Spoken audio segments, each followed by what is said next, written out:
as you might have seen in another video, we actually use porch and floor paint to paint our trailer floor over the linoleum. And so far, it is holding up great. It has been really easy to clean. You can see the dogs have tracked in dirt. And so with a quick sweep, and if there's anything there, and just all I do is now I just use a little sponge like this, scrub it off, and it comes right up. So totally awesome. So we did this floor. We purchased the porch paint in a couple of different colors, and we love it. And we had purchased this stencil. Now I did cut it because I wanted to work around some corners here on the floor.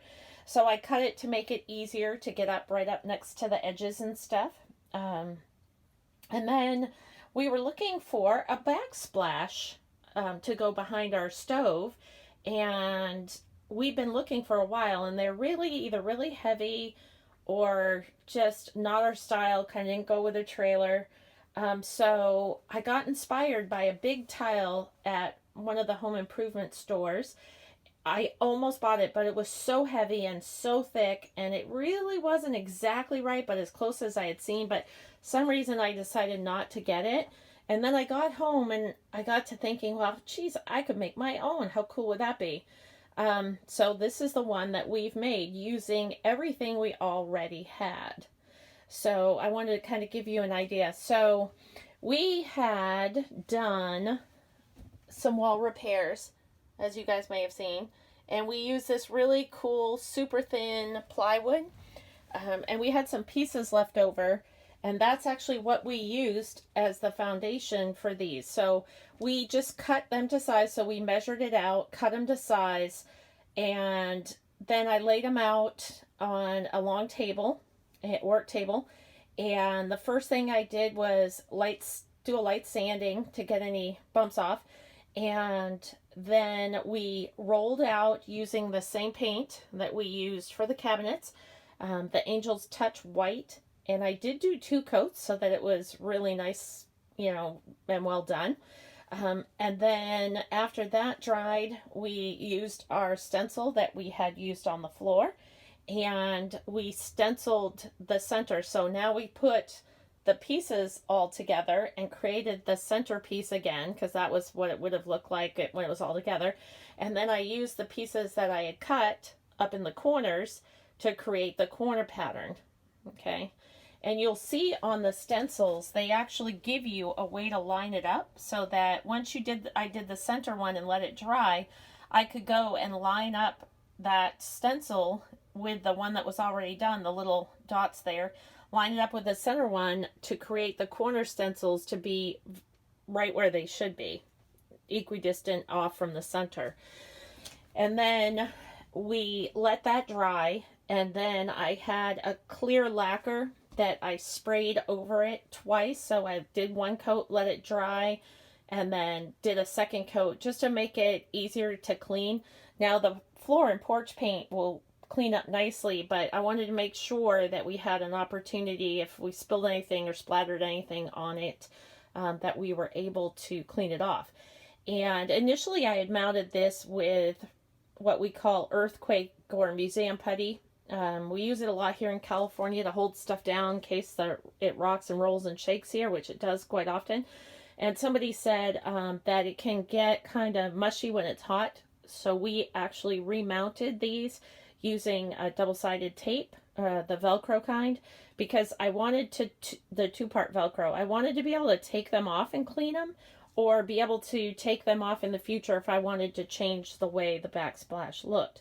And then as I was organizing some stuff from what we pulled out in the trailer, we pulled out our booth and our jackknife sofa and stuff, and there's lots of this thin, I don't know what you would call it, material that a lot of RV stuff is made out of.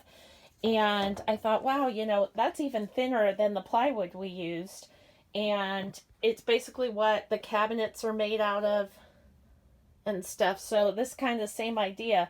So what I thought was, wow, if you decide to renovate your trailer and you have this stuff left, don't throw it away, because I could have cut it down to size to fit in here and then use this and painted over it. Now with this, because it's got that shiny side, you could either paint this side, but I would always do a bonding primer, or this one got left out, but it's really like wood in the back basically. I would still do a bonding primer on that though, even just to make sure the paint adheres really, really well.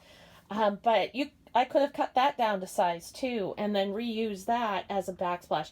So what I'm going to do is I'm actually going to keep it, because in the event I decide that I want to change this, I now have, quote unquote, the raw materials to do it again. And so that's just something, like when we tore everything out, we put it in the shed because we didn't know what pieces we were going to reuse for what.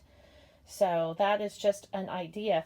And then all you have to do is just get a stencil like this. We got this one at Michael's, and we always get the coupon. So I think it was $18, but we got it 40% off. And we got one of the dauber brushes. So these are the kind that you do with stencils. So hold on one second. There we go. So you just put your stencil down, and I just used painter's tape to hold it down, and then you just I dipped it right out of the can, right onto the thing, tick, tick, tick, tick, tick.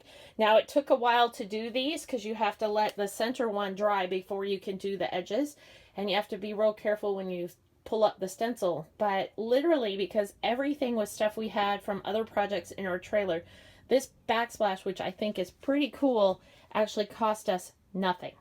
So I just thought I would share a little bit more of the how-to with you guys.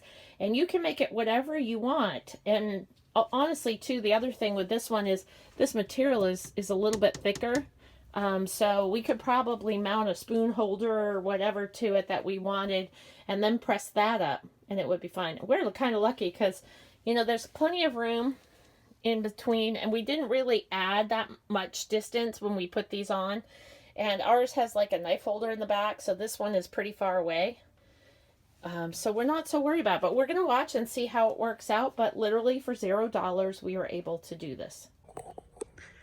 Okay, so this is a little video update on how the backsplash has held up over the last year plus since we put it in. So you can see that it's holding up really, really well. It cleans up really nice. There's no grout lines, no messing. The clear coat is great. We've had no issues if we splatter anything on it. And the only real update that we did was we did add a little piece of trim molding that we had left over from something we did in the house in the corner, because as we moved the RV around and stuff, there was a seam and it was driving me crazy. So we painted it the same color as the cabinets. We used the same paint and we put it in the corner and just did a final detail on it. But it's been really great. And you could do this. I've seen so many people using wallpaper and things like that. But what's really cool is if you want to change this out, because we used the double-side Velcro, which has held up really great, we just press it really hard against the wall, you could take these off, paint them sand them down, paint them a different color, paint them a different style, change it. Or, as I was doing this, I thought, you know, if you're not a perfectionist, you could also just tape this area off and do the same paint treatment directly on the wall. And who would ever know?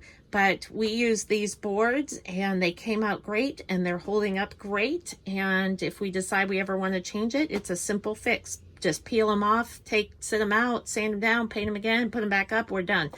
So very cost effective, especially because we used all materials we already had, but it's holding up really great.